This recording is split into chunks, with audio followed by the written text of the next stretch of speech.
I am standing behind the camera, operating it and asking Mum the questions at the same time. Question 1. What is your guide dog's name? Sheik, S-H-E-I-K. He is the Sheik of Araby. Question 2. What is the breed of your guide dog? He is a golden Labrador. Question 3. How old is your guide dog? He is 8 and 3 months. Question 4. Where was your guide dog trained? He was trained at Guide Dogs Victoria, which is one of the 2 guide dog schools in Melbourne. And Guide Dogs Victoria is part of the national organisations, which is called Guide Dogs Australia. Question 5. When did you qualify with your guide dog? Qualified. Now, I got him on the 2nd of July, which was a Monday, and I spent 3 weeks in training. So that would have taken us to the 9th, the 16th, probably around about the 20th of July, 6 years ago, 2012.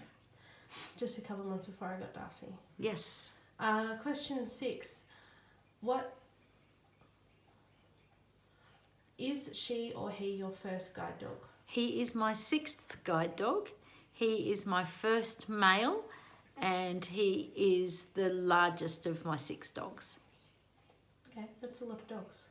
Yes. Question 7 says, summarise your guide dog's personality in 5 words. Well, if I said he's my cheeky man, that's about him. 2, 3, 4, 5. Yeah, he is my cheeky man. Yes. Yes. Question 8 says, what is the best thing about your guide dog? His traffic work. So I'm not sure whether this is done in other countries, but in Australia, our dogs are taught how to respond to a minimum amount of traffic situations, such as cars pulling out of driveways in front of us, cars turning corners in front of us, or cars being in front of us when you want to cross the road. And I would have to say that Sheik's traffic work is probably his strongest point. Question 9. What is the funniest thing your guide dog has ever done?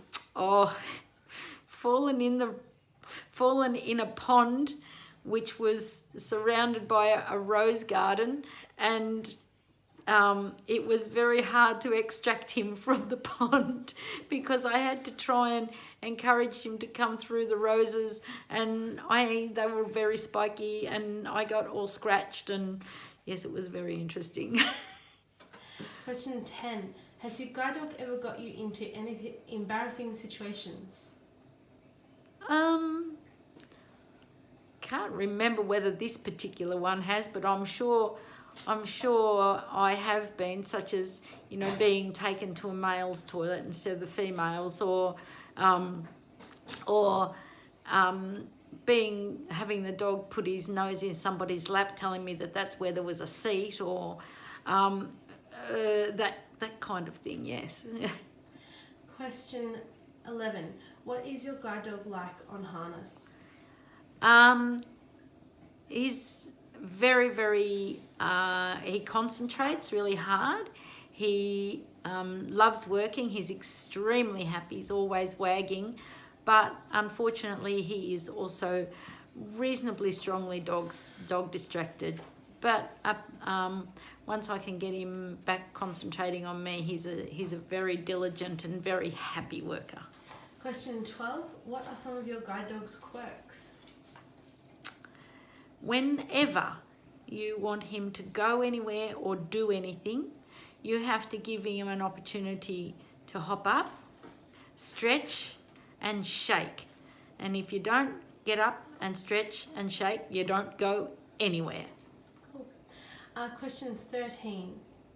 Where does your guide dog seem to work the best?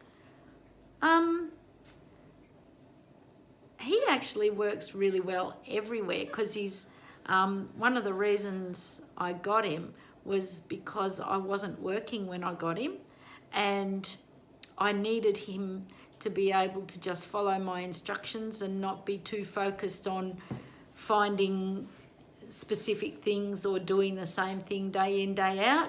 So he works well everywhere, really. Anything from very quiet streets like I have at home to the busy city. So he's good. Question 14. What is your guide dog's favourite thing to do when he is off harness? Sleep. Like all guide dogs, all he wants to do is sleep. He doesn't chew things or play with toys very much. He has little, if he plays with a toy for 5 minutes, that's plenty, but mostly he likes to sleep. Okay, question 15. This is the last question. I'm going to let you answer this across the board for all of your dogs because you have had 6.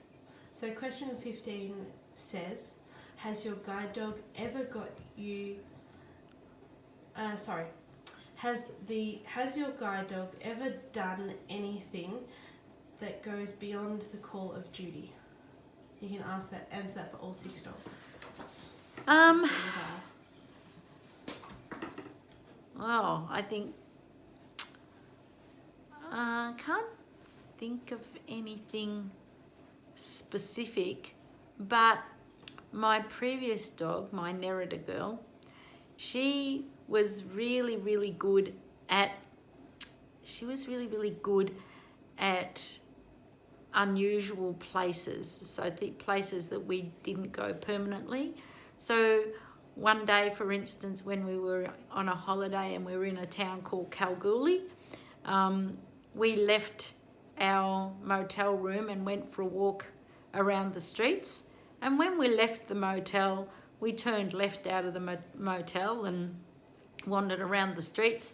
But when we returned to the hotel, we returned from the opposite direction. And our motel room was facing out onto a car park. So there was a group of about 5 or 6 rooms, and there was a pathway that led from those rooms out to the car parking area for that 5 or 6 rooms. And we were walking back from our trip, and I was telling her we were going to go back to the motel, and she turned and walked across this gravel area and went onto a path. And I thought, I wonder what she's doing. So she walked along this path, and then she went and stopped at a door. And when I put my hand up, she'd actually stopped at our door. So she'd actually found our motel, A, from the opposite direction, and B, through the car park, rather than going right down to the reception and back the way that I'd shown her. The first morning that we were there, because we were only there for 2 nights. That's right. Was it the first morning we were there? Morning, yeah, it was the first morning. So there you go. So she was pretty special. Okay, well, thank you for answering all those questions about Sheik and your guide dogs, and all of your experiences that you've had. Mm-hmm. And if anyone has any comments or questions that you'd like to know about Sheik or Mum's guide dog journey, please put them in the description down below, so that I can answer them. And also please remember to like this video, share it with your friends and family, and subscribe to my channel. Thank you so much for watching, guys.